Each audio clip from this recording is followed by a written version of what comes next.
ও কুড়িগ্রামের যুবক, 1 ঘন্টার বয়ানে যদি তোর দিলের মধ্যে একটা ধাক্কা লাগতে পারে রে যুবক,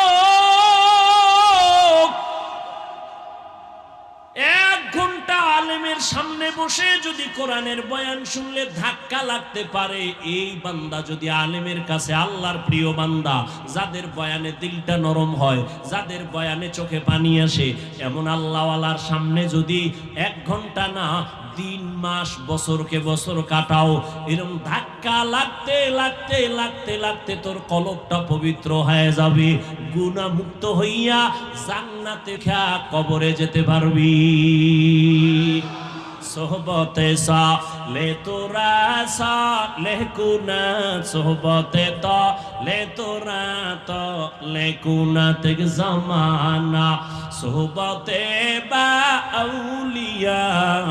বেহতেরা সদ সালা তাআত বেরিয়া।